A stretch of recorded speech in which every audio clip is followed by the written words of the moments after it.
مشاهدينا الكرام، أهلا بكم. سنة الحياة إن الإنسان بيتولد طفل وبيقوم أهله برعايته، وبعدين شيئا فشيئا بيكبر حتى يصل قوته ويقدر إن هو يبني حياته وياخد باله من المحيطين بيه، وبيكون يعني نقدر نقول هو سيد حياته في هذه الفترة. بعد النصف التالي من حياته بتبدأ قواه في التراجع، سواء الجسمانية أو الجسدية، مما بيضعه سواء كان رجل أو امرأة في تحديات نفسية وضغوط نفسية كبيرة، وصولا للمرحلة اللي بيحتاج كمان آخرين علشان ياخدوا بالهم منه. أحوال المسنين في مصر هي موضوع فقرتنا النهاردة، وهي اللي هنتكلم عليه مع ضيفي الأستاذ أحمد ثابت محمدين، الأخصائي النفسي. أهلا بك. اهلا بسعادتك حضرتك وكل الساده المشاهدين بخير ان شاء الله. أستاذ أحمد، لما نتكلم على حال المسنين في مصر، نعم، أخبارهم إيه عندنا؟ طيب خلينا نقول الاول ايه هو المسن. يعني من هو الشخص المسن؟ يعني زي بالظبط احنا عندنا في مجتمعنا وفقا لقانون الطفل قلنا الطفل هو ما دون 18 سنه. طيب المسن احنا عندنا فئتين من البشر، هما في الذكور والإناث. فالقانون قال ان المسن عندنا في مصر بالنسبة للرجال ما هو فوق 60 سنة، بالنسبة للسيدات من فوق 55 سنة. ليه؟ هو تشريع، هو قال كده، يعني على اساس دي جرى العرف كده، يعني بتطلق لكل. لانه هقول لحضرتك حاجه، احنا لو بنتكلم حتى على وظائف الدوله، ليه الاختلاف السيدات 60 من والرجال 55؟ الاثنين بيطلعوا معاش على سن 60. لا بس احنا بالنسبه للمسنين عندنا احنا ده اللي هو سن المعاش. ولكن احنا عندنا اذا كنا هنتكلم عن دور المسنين او نوادي المسنين، فجرى الاعتراف العرف على اساس ان احنا هنقول المسن اللي هو هيتم الحاقه بدار مسنين، سواء كان رجل او سيده. فلا، حط شروط ان ما ينفعش مثلا انا عندي 50 سنه ويتم الالتحاق بدار مسنين، لا لازم فوق 60 سنة. بالنسبة للسيدة 55 سنة. تمام.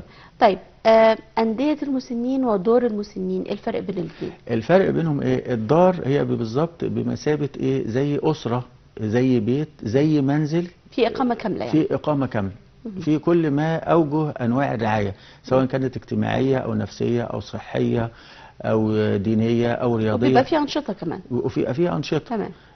النادي بقى دي مراكز نهارية. يعني ايه مراكز؟ زي بالظبط حضرتك لما تقول انا رايح النادي، تمام. بس ده نادي خاص بالمسنين اللي هم الفئتين اللي احنا ذكرنا اعمارهم السنيه. طيب سؤالي لحضرتك، نادي المسنين بناء على ذلك ترفيهي فقط، ولا بيبقى فيه محاضرات، ولا ممكن يبقى فيه رعاية صحية برضو بشكل او باخر؟ لا، في علاج طبيعي. في علاج طبيعي، وفي برضه انه هنقول الاول هو فايدته ايه نادي المسنين. يعني احنا زي ما قلنا احنا دي مراكز نهاريه، خدمه بتقدم للشخص المسن سواء كان رجل او سيده. الغرض منها ايه؟ شغل اوقات الفراغ الخاصه بيه، وفي نفس الوقت بنعمل نوع من التنميه المجتمعيه لهذا الشخص او هذه السيده، في ان هو بيشعر ان ليه علاقه بالاخرين في نفس الفئه العمريه، يعني حتى يشعر انه ليس لوحده. بمعنى دي جرت سياسة الدولة لعدم تهميش فئة معينة. الفئة دي هي مين؟ هي والدي، والد حضرتك، والدتي، والدة حضرتك. طيب. الناس الكبار السن دول. كأخصائي نفسي ايه اللي ممكن يحسس حد انه مهمش، او انه هو لم يعد مسيطرا على بيئته المحيطة؟ عارفة حضرتك ليه المسنين بيحسوا كده؟ اللي احنا بنقوله دلوقتي اللي هو لفظ كلمة المسن. يعني ايه حضرتك دلوقتي ذكرت قلت ان احنا عندنا سن طلوع المعاش. للأسف احنا في مجتمعنا بنسيء نفسيا في جزئية الإنسان. يعني مثلا احنا لو جينا قارنا نفسنا بدولة زي اليابان مثلا، واخد بال حضرتك، بتشوف الناس قد ايه معمرين كبار في السن، وتجد ان هو بيشتغل. ليه؟ ما عندوش السقف الخاص بالسن. هو يعني ايه حضرتك تقولي لي انت طلعت معاش؟ معاش انا افهمها سيكولوجيا وخاصه بالسيكوديناميك الخاص بتاعي. طب اركن انت حضرتك دلوقتي لحد ما يجي دورك بقى ان احنا نشيلك وخلاص انت دورك انتهى. طيب ده بالنسبه ده شوف المدى الالم النفسي اللي حضرتك، اللي انا بقول لك، انت حضرتك سالت سؤال مهم جدا، ان احنا مش واخدين بالنا من الجزئيه دي.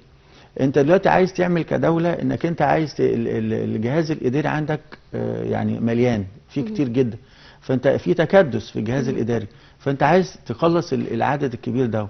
خلاص مفيش تعيينات في الحكومه، فبتعمل ايه؟ خلاص طلوع معاش. بالعكس ده في دلوقتي بيفكروا ان هو المعاش المبكر، بنزل بسن المعاش. يعني انا هرجع اسال حضرتك سؤال. في بلجيكا وفرنسا واوروبا وامريكا نعم. الحياه تبدا بعد بعد سن ال60. المعاش. يعني بيخلص خلاص، هو اشتغل ده كده اللي كنت وخلص اقصده شغله، من كلام حضرتك لما كنت بتكلم يبتدي يعني. يعمل مشروع خاص، نعم. يبتدي يشتغل حاجه تانية، يتعلم حاسسين حاجه ان انا جديده، عايش. يبتدي يسافر حتى. نعم نعم. ويعني احنا الناس اللي بتروح تشوف سياحة مثلا الأقصر وأسوان وكده، نعم. تلاقي ناس سبعينات وثمانينات وجايين وبيتفسحوا وبيمشوا نعم. قيمة الإنسان. ومبسوطين. قيمة الإنسان. احنا ليه كده بقى؟ ما هو للأسف دي خلينا نقول دي ثقافة مجتمعية، أو م. ده إرث ثقافي عندنا في المجتمع. م. يعني مش معروف بدايتها جت منين، ولكننا خلاص احنا يمكن يعني جبلت الأعراف عندنا في مجتمعنا خلاص إن الشخص يطلع معاش بعد 60. طب بعد ال60 دي معناها إيه؟ معناها حضرتك تقول لك معاش، معناها إن أنت هتاخد معاش، هنديك مرتب او حاجه بس يعني ايه تسد احتياجاتك اليوميه عشان تقدر تاكل، عشان تقدر تعيش. وكلنا متناسيين فكره ان انا دلوقتي بقضي عليه كانسان. يعني هقول لحضرتك دي تيجي منين. لو جينا بصينا للرجل المسن او السيده المسنه دي، ان هي بيحصل ايه يعني طلوع معاش، انا بفقد ادوار الاجتماعيه الموجوده فيها. بمعنى ايه؟ انا مثلا لما كنت في ريعان شبابي ولسه متزوج، فليا زوجه وليا ابناء، والابناء دول بيسمعوا موجودين كلامي معايا. وبتعامل واخد بالي منهم. دي حاجه، كل ده انا الكلام ده. بتكلم على الجانب الاسري. الجانب الوظيفي، انا مدير اداره بحتكم على كام موظف، بشتغل وظيفتي ايه بالظبط، واخده بال حد، ده الدور الاجتماعي. حاجه تانية لما اشوف المحيطين بيا، علاقتي بالاخرين، ليا زملاء دراسه، ليا زملاء عمل. فانا عايش ليه؟ احنا عندنا في مصطلح في علم النفس بيقول ايه؟ الصحه النفسيه هي القدره على الحب والعمل. القدره على الحب يعني احب ذاتي، احب الاخرين، تسود ما بيننا علاقات ود واحترام. والعمل ليه؟ لأن حضرتك الشخص اللي بيعمل دوا، يعني إن الله يحب إذا عمل أحدكم عملا أن يتقنه. الإتقان والمهارة دي بتدي إحساس سيكولوجي داخل الشخص إنه ليه قيمة. ليه؟ أنا لما بشتغل أو بعمل حاجة كويسة تقولي له إيه؟ الله ينور عليك. ده خطأ من الدولة ولا خطأ من المجتمع؟ خلينا نقول ولا المنظومة خطأ من كلها. كبار السن نفسهم اللي حاصرين حياتهم في الوظيفة الحكومية فقط، ما أنا وما ما بيدوروش بيد على الحيلة. أي أنا خطوة أخرى يعملوها بالرغم. ما أنا لما أطلع على المعاش أنا ماليش يد في ده عمري الزمن اللي تمام. ربنا ده خلاص. تمام. فأنا ماليش يد في ده. وبيكون مصاحب كيفية أيضا التعامل معايا ببداية بقى، الأمراض التي قد تعوقه من النزول العمل كل يوم. وهو ده اللي أنا وارد. بتكلم عليه، اللي هو كيفية التعامل مع الشخص بعد يطلع معاش. جميع الامراض عشان كده بقول اسمها امراض شيخوخه. ايه امراض الشيخوخه دي؟ تجد مثلا سكر والضغط والدهون الثلاثيه، واحيانا مشاكل في الكبد والكلى، وفي ارتعاش في الاطراف، صعوبه في المشي، ضعف النظر، مختلفة. تقوس الظهرين. وتجد ان كل الامراض دي ليه بقى سببها؟ يمكن في عندنا نوع في بعض الامراض اسمه الامراض السيكوسوماتيه. ايه الامراض السيكوسوماتيه دي؟ هي امراض جسميه ذات المنشأ النفسي.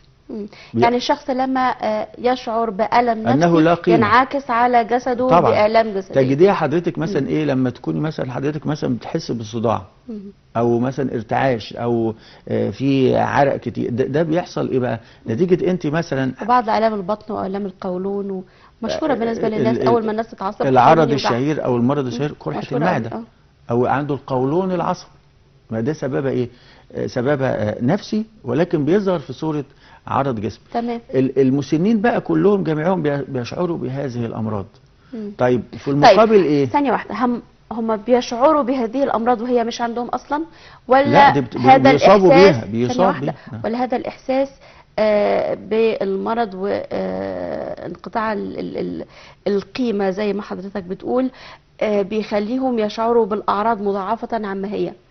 ما هو ده الاحساس. خلينا زي ما احنا قلنا دلوقتي، اذا كنا بنشرح المرض السايكوسوماتي في ايه، ان انا دلوقتي عشان متألم فبحس بالألم اكتر في جسمي، بشعر بيه في جسمي يعني. الامراض اللي حضرتك دي امراض عضويه اللي انت قلتيها ذكرتيها الاول. طب ايه هي بقى الامراض النفسيه؟ بخش في حاجه اسمها ديبريشن، انجزايتي، اللي هو قلق الموت، ان انا خلاص انا كبرت فبقرب، انا خلاص هموت في القبر، خلاص انا هموت قريب. انا الدبريشن بقى الاكتئاب، اتوفوا كل الحاجات اللي انا بحبها والاماكن اللي انا اعتدت الجلوس فيها وشكل الحياه وتعاملة الناس، كل ده اللي انا خدت عليه مش موجود. واللي ذكرته قبل كده الادوار الاجتماعيه اللي كنت بلعبها على مسرح الحياه فقدتها. ما بقاش ليا دور. حتى اولادي ما بقوش بيسمعوا الكلام، ولادي لانه تزوجوا، اصبح ليهم ذهن خاص بيهم تزوجوا وعايزين واستقلوا. يمشوا امورهم. نعم، تزوجوا واستقلوا بحياه اخرى. تمام. فقدت شريكه الحياه، او شريكه الحياه فقدتني، فبالوفاه فاصبح يشعر انه وحيد.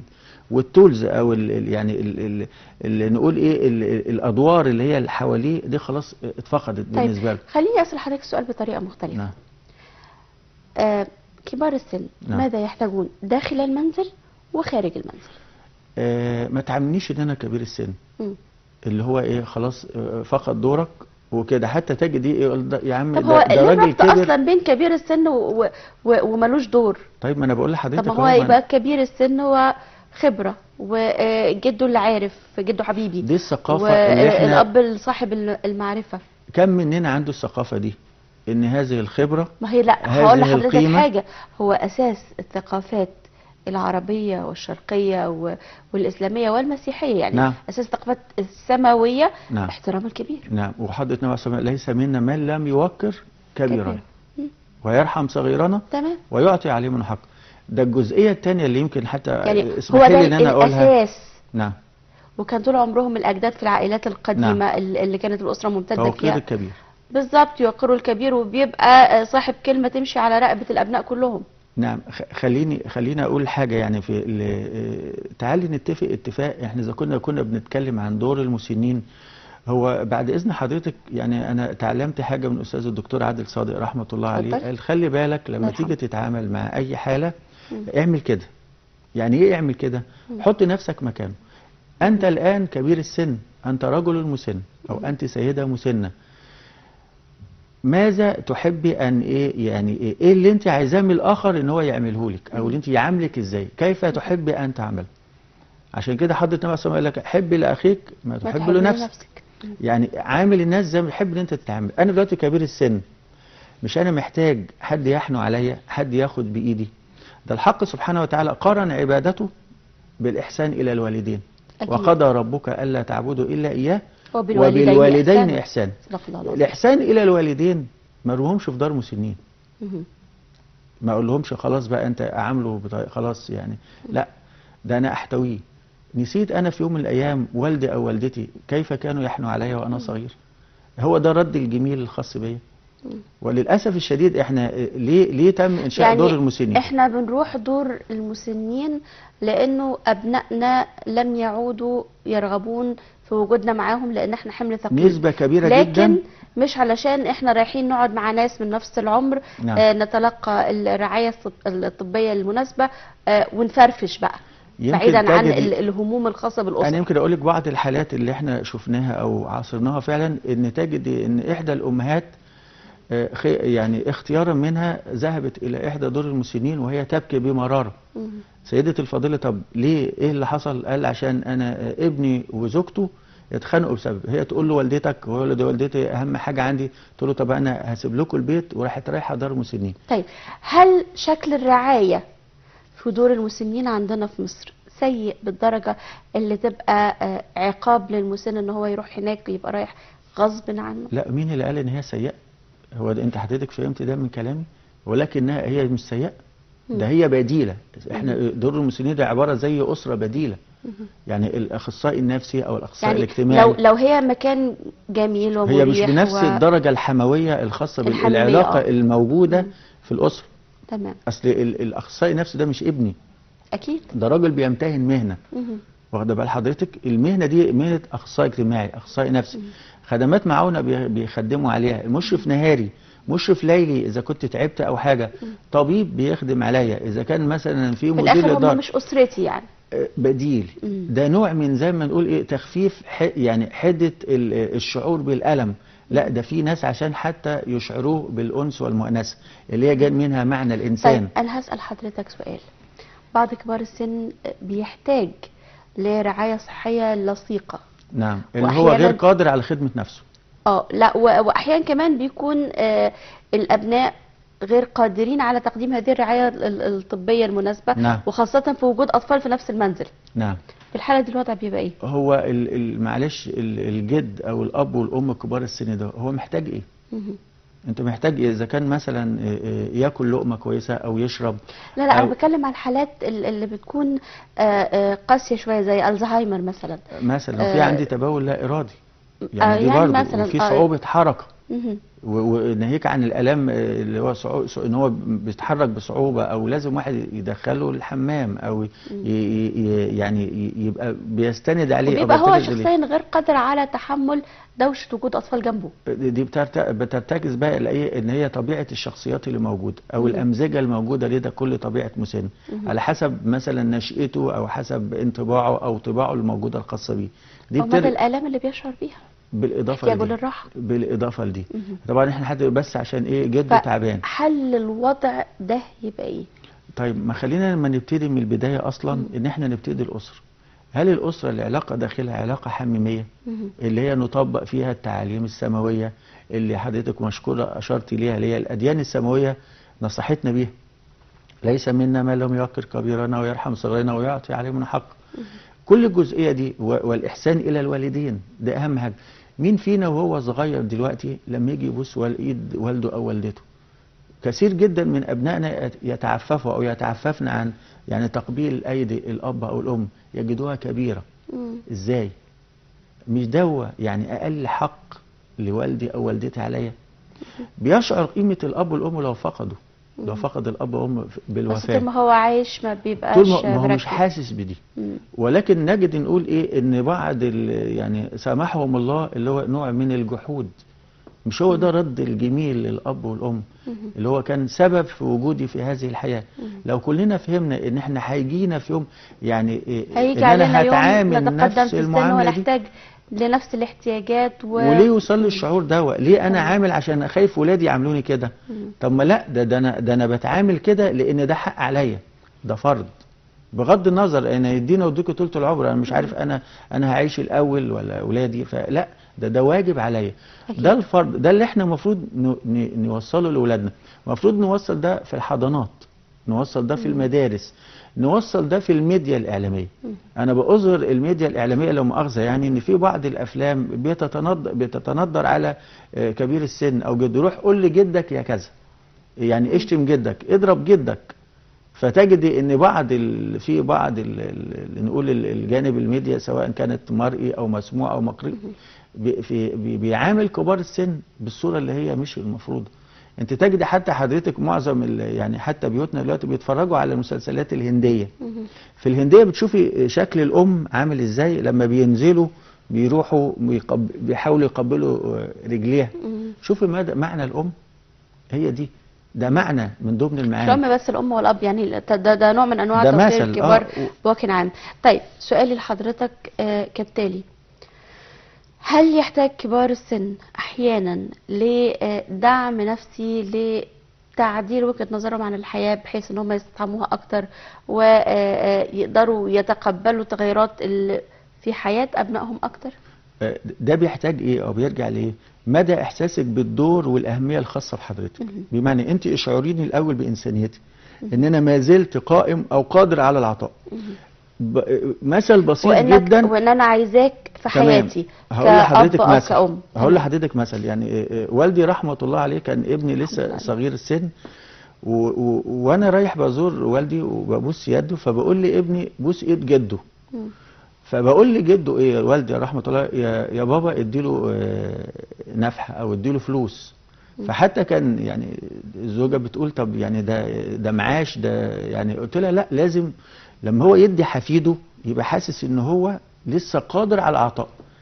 يا بابا طب اديني فلوس، طب انا معايا فلوس بس عشان احسسه ان هو لسه والدي. ان شاء الله لو كنت هرجعها تاني بعدها بيومين. أيوة. بس ما فيش مشكله، يعني يبقى حاسس ان هو عليا، هو مسؤول عليا بشكل او باخر. حاسس ان هو عايش. طيب ما انا هرجع اقول لحضرتك برضو مع التقدم في السن، بعد كبار السن بحكم التقدم في السن، بحكم الامراض المزمنه وما تسببه من الم، خلقهم بيبقى ضيق. نعم. ده جزئيه. ثانيا احيانا بيكونوا رافضين مساعدة الآخرين ليهم عشان ما يحسش إن هو عاجز، أو مصرين على التدخل بشكل مبالغ فيه في حياة أبنائهم. نعم. وإلزامهم بقى بالتصرفات نعم. قد لا تكون مناسبة لظروف من الظروف العصر. نعم. دوري أنا إيه بقى؟ نعم. نتعامل معاهم ازاي ونقدر نساعدهم ان هو يعني يتقبلونا ونتقبلهم بشكل طيب علشان نحافظ على صلة الود والتراحم. نعم، خليني في البداية إذا كنت أنا وصل لي المعنى ده وأن أنا فاهم طبيعة والدي أو والدتي كبير السن بيتعامل إزاي، اوعى في يوم من الأيام يعني أحاول أتكبر عليهم أو أحاول أنهرهم، اللي الحق سبحانه وتعالى يعني نصحنا بيهم. طبعا. ولا تنهرهم، ولا خلاص؟ تقل لهما اف ولا تقل لهم أف، على أساس إن أنا إيه، لو حاولت أوجهه فأوجهه بطريقة لا تؤلمه، لا تشعره إن أنا يعني مؤاخذة أنا ده أنا اللي بوجهك. فهو بيعمل حاجة زي الرياكشن فورميشن، تكوين عكسي داخلي، بيقول يا أنا جيت اليوم اللي ابني يقول لي اعمل كذا، فدي بيبقى فيه زي نوع من الجرح أو الألم النفسي داخلي، أنا ما اشعرش بيه ولكنه هو يشعر بيه. فزي ما تقول احنا بنتعلم السنس او ازاي ان انا اتعامل مع الاخر، كيفيه معامله الاخر، هي دي العلاقه، الريليشن شيب. العلاقه بمين؟ ده اقرب انسان ليا، ده والدي، ده والدتي، ده كبير. حتى مثلا لما يجي يا عمو يا جدو، حتى مش ابني او حاجه فيقول لي يا عمو، وده معناها ايه؟ هي دي العلاقه الحميميه اللي احنا بنقول عليها. نخلي بالنا من ده، وارجع واقول في الاخر احط نفسي مكان هذا المسن سواء كان رجل او سيده. كيف أحب أن أعامل، إزاي الآخرين يحب يعاملوني، بهذه الطريقة. أتعامل بود، أتعامل بمودة، أتعامل برحمة، أتعامل باحترام. ده الأساس. وهي دي سياسة الدولة، يعني إن هي عدم تهميش فئة من السن، دي الحكمة. طيب هنرجع تاني للخدمات التي تقدمها الدولة ممثلة بوزارة التضامن الاجتماعي للمسنين. نعم، خلينا نقول ان احنا في عندنا جانب اللي اسمه اللي هو المعاشات او الضمان الاجتماعي. الدولة بتصرف كثير جدا. المعاشات والتأمين الصحي. نعم، وفي طبعا اللي هي المعاشات، وفي الخاصة بالتأمينات. في بعض البرامج الخاصة اللي عملها وزارة الشؤون الاجتماعي اسمه تكافل كرامة. التكافل كرامة ده بصورة مبسطة جدا اللي هي الأسر الفقيرة الغير قادرة على يعني محتاجة مساعدة الأولى بالرعاية. فوزارة التضامن وخاصة حال وجود ناس متقدمين في السن غير قادرين على العمل. نعم، وفي عدد معين من الأسرة، وفي بيكملوا التعليم ولكن غير قادرين ان هم يكملوا سريتهم التعليمية. من هنا تدخلت الدولة في صورة وزارة التضامن الاجتماعي. من هنا جاء مفهوم التضامن الاجتماعي اللي حضرتك مشكورة أشرت ليه، ان لا الدولة انا معاكم، قلبي معاكم، اسمه تضامن اجتماعي. لا الدولة مش ناسياكم، الدولة يعني احنا كلنا على قلب رجل واحد. هو ده اللي بتقوم به سياسة الدولة. ناهيكي كمان يعني ايه ان بعض الخدمات الاخرى سواء مثلا في اللي هي الكروت الذهبية الخاصة مثلا صرف المعاشات الخاصة بيها من اقرب مكتب بريد، يعني دي سياسات كتيرة جدا بتعملها وزارة التضامن الاجتماعي في خدمة كبار السن. إلى جوار طبعا الإشراف على دور المسنين وأندية المسنين. واحنا كل سنة وانتم طيبة، الشهر أكتوبر اللي جاي ده نحتفل باليوم العالمي للمسنين. كل سنة وحضراتهم وهم طيبين. حضرتك طيب. حضرتك طيب. الأستاذ أحمد ثابت محمدين الأخصائي النفسي، حضرتك نورتنا يا فندم. الشرف ليا يا فندم، وشكر لحضرتك الحلقة، وإن شاء الله تكون حلقة طيبة إن شاء الله. نخلي بالنا من نقول أهالينا، وعيلتنا الكبيرة مصر إن شاء الله بإذن الله. أكيد. أهلا. مشاهدينا الكرام، التقدم في السن مسألة طبيعية جدا. إذا كان الوالد أو الوالدة كبار في السن حاليا، فمن الطبيعي إن احنا نعمل حسابنا كم سنة وهنبقى احنا كمان كبار في السن. أكيد عندهم حاجات كتيرة جدا إن هم يقدموها لنا، وأكيد احنا كمان هنستفيد كتير جدا من وجودنا معهم. كفاية فقط المحبة الخالصة اللي احنا عارفين إن هم بيحبوها لنا. شكرا لكم، وكده خلصت هذه الفقرة. بعد الفاصل زميل العزيز عبد الغني الملكي وضيوفه.